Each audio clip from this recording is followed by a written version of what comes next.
Dahi Azərbaycan, Rusiya və Sovet sənətkarı, musiqiçi və bəstəkar Müslüm Maqomayevin 70 illiyi Rusiya paytaxtında qeyd olunur.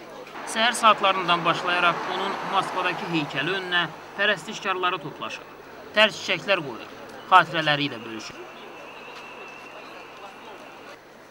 Heydər Əliyev Fondunun Rusiya təmsilçiliyinin nümayəndələri də tədbirə qatılıb Müslüm Maqomayevin heykəli önünə təşkilat adından böyük əklil qoydular.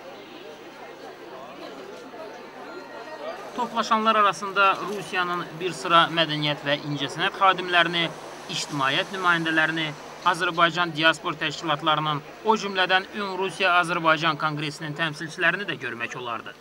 Yığışanlar arasında çoxluq təşkil edən isə əlbəttə ki, Müslüm Maqomayevin sənətinin vurğunları idi. Onlar mobil telefonlarında Müslümin mahnılarını səsləndirir və onun izdihamlı konsertlərində iştirakları və sənətçi ilə bağlı digər maraqlı xatirələri ilə də bölüşürdülər. Имя Муслим Магомаев — это все. Мы поклонники, можно сказать, с самого ранней молодости. Его песни нас просто покорили, восхищали. Конечно, я была на концертах раз 100, наверное, Муслима. Концерт — это все было вживую. Каждый раз что-то новое, по-новому душа его пела. Ну, что-то необыкновенное. Просто, вот знаете, ну, нет слов, одним словом. Moskvada yaşayan Ukraynalı musiqiçi isə tədbirdə Müslümə həsr etdiyi müəllif şeirlərindən bir neçəsini tədbirə toplaşanların diqqətinə təqdim etdi. Над землей пронесся ты со славой, и благодарим тебя за все.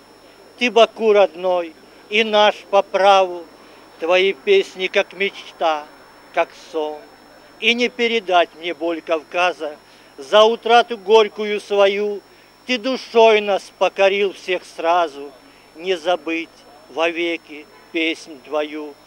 Ты ушел с родным Баку, прощаясь, боль в великом сердце не тая. К нам с любовью в песнях возвращаясь, о, благодарит тебя земля. Rusiya mənim anam, Azərbaycan isə mənim atamdır. Bu ifadənin müəllifi də dahi Müslüm Maqomayevdir. Hal-hazırda da böyük sənətkarın heykəlinin onun Moskvadakı evinin və Azərbaycanın Rusiyadakı səfirliyinin arasında ucalması da öz-özlüyündə simvolik xarakter daşıyır. Raman Ağayev, Şahin Cəfərov, İnteras, Moskva.